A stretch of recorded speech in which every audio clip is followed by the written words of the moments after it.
and welcome back to another GiantSlayer TFT Synergies tier list video. Today our analysts will be ranking each synergy from S all the way down to the C tier for patch 11.14. We're getting closer and closer to the release of the mid-set patch that will see a number of synergies added and removed. That means this is the last tier list that will see Dragonslayer, Coven, God King, Verdant, and Eternal. With all that said, let's go ahead and get started.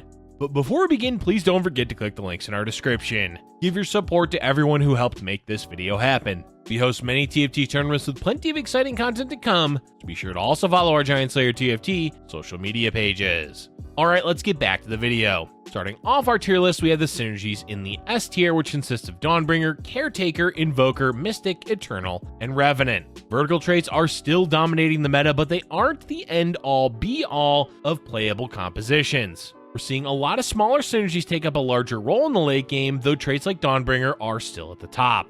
And at the top of the S tier is, in fact, Dawnbringer. Dawnbringer is the best synergy in the game right now because it can win in the late game and is relatively easy to put together. Toss in Karma as your carry, Garen as a frontliner, and fill the rest of your board with Dawnbringers, and you're basically guaranteed a top 4. Of course, with Dawnbringer being so popular, it does make it one of the most contested traits, so keep that in mind when playing. But at the end of the day, if you have AP items and hit an early Karma, you can easily play 6 Dawnbringer and place consistently well. It is said that all roads lead to Rome, but in this case, all AP openings lead to Caretaker. Okay, that was a tad bit pretentious, but the sentiment stands, as anytime you're playing AP items in the mid-game, you always want to consider Heimerdinger as a potential late-game carry. This can be off of Dawnbringer's Redeemed or Abomination. Basically, anything that uses AP items can pivot into Heimerdinger late game if you're able to find him. This is because he dishes out a lot of damage and opens up your board to a lot of other traits and champions. Toss in Invokers, Revenants, Rel, Garen, whatever you want. It's as close to playing flexibly as we get in a meta that favors vertical traits. Following up on Caretaker is Invoker. Invoker is a common splash trait thanks to Karma and Ivern, but also has a place in the late game alongside Heimerdinger and Teemo. Basically, any magic-focused composition is likely to be running Invoker, making it a top-tier splash trait in the current meta. Another top-tier splash trait is Mystic. The most obvious reason is due to the amount of magic damage compositions there are, particularly Karma with Dawnbringer. Mystic doesn't exactly save you against the MR shred of Garen, but it does ensure your backline doesn't get absolutely demolished by a stray Karma shot or Heimerdinger ult. Along with Mystic, we also have to talk about Eternal, meaning Kindred. We're saying goodbye to this trait in the mid-set, which is unfortunate because Kindred is one of the best utility champions in the game. Their relevance transcends being a Mystic, as a lot of compositions want to add Kindred just for their utility of their ultimate. All in all, the meta is losing a valuable champion for the late game in 5.5 with the removal of Kindred and Eternal. And lastly, we have Revenant. Ivern and Volibear are just too common in late game compositions to not have them in the S tier. Sure, Volibear isn't that great of a champion in a vacuum, but pair him with Ivern and you have a solid frontline duo. The strength of them together with how often they're played in the late game makes Revenant an S tier trait. Let's now move on to the A tier. This tier consists of Abomination, Forgotten, Redeemed, Brawler, Dragonslayer, Nightbringer, Cavalier, Cruel, and Ironclad. These synergies are all around above average in the current meta, either as a main trait or paired with another A and S tier trait. First up is Abomination. Abomination is the stage 3 and 4 trait almost everyone wants to run in the current meta. It's the precursor to pivoting into Dawnbringer, or you can stick with it and run it into the late game. Transitioning into Heimerdinger is also easy to do since the main carries of Abomination tend to use AP items. All in all, Abomination is a really good synergy for the mid game that has several options for the late game. Forgotten has taken a bit of a tumble in the meta because it's not quite as consistent as it once was. Mainly this is because it relies on hitting Draven 2 during stage 4. The mid-game power spike is also not quite as relevant because you have to high roll a lot of champions to stabilize long enough to roll again for Draven later on. That all said, it's still a strong vertical trait when you hit the champions and have good items. Just don't expect a free top 4 the same way you once used to. Another vertical trait that lost value is Redeemed. This is for a few reasons, namely the nerf to Lux that made the trait rely a lot more on Vel'Koz. Vel'Koz, while strong, is dependent on items, positioning, and how long your frontline lives. Redeemed has issues with its frontline living if other players are running items like Final Whisper or champions like Garen. Reliance on good positioning and other players not countering your frontline means Redeemed has difficulties with consistency. At times, it's almost S tier levels of strength, and other times, it's at best B tier. Dragonslayer is doing well mostly because of Nightbringer and Yasuo, but it's still relevant for Skirmishers. We're sad to see this trait leaving because Mordekaiser has been such a staple champion for multiple compositions,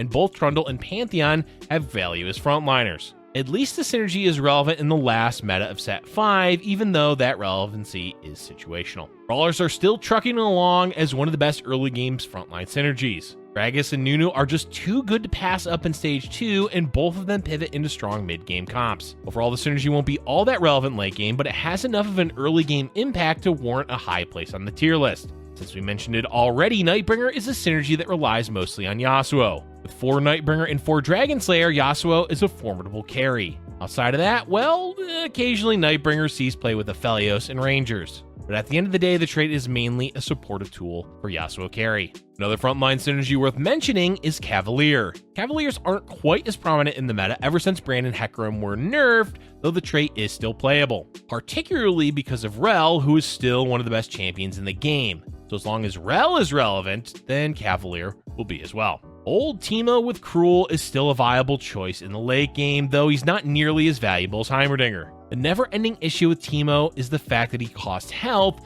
meaning most players can't commit to him as a carry since 2-starring him costs far too much. That said, he is a strong carry in the right situation and has use being splashed in for Invoker. Lastly, we have Ironclad. We debated lowering Ironclad further because it has value against players running physical damage carries like Draven, Jax, or Aphelios. It's a splash trait, meaning it's easy to fit into most compositions if needed. The issue is that there's far more magic damage builds than there are physical, so it's not always a relevant trait. Let's now move on to the B tier. This tier consists of Assassin, Hellion, Draconic, Ranger, Skirmisher, Spellweaver, Legionnaire, and Knight. These synergies are all solid options in the meta, but are more situational than the previous tiers. At the top of B tier is Assassin. Assassin has really come down to whether you hit Nocturne 3 or not. Katarina is still relevant, but mainly as a Stage 3 and 4 carry for Forgotten. LeBlanc is rarely even a champion at this point. So it all comes down to whether or not you want to commit to a Nocturne 3, and even if you do, you're not guaranteed a first. It's definitely a trait that embodies being below average. Hellions are doing well in the early game, and if you can high roll them, they can carry you into the mid and late game. Not much is new with this trait, though we have seen some Kled 3 carry builds pop up. The Hellions are still essentially the same as they've been for some time. Draconic. What a hard to place trait this one is. Draconic is one of the best synergies in the game if you can hit it early enough and get good RNG on eggs. Play it too late or don't have good luck, then enjoy having a paperweight trait on your board. We do want to acknowledge that this trait is quite good with Abomination, especially if you hit Zyra 3. But getting that consistently without losing a lot of health is difficult. The volatility of the trait still has us worried, so we're keeping it in the B tier for now. Rangers are such a hit or miss composition in the meta.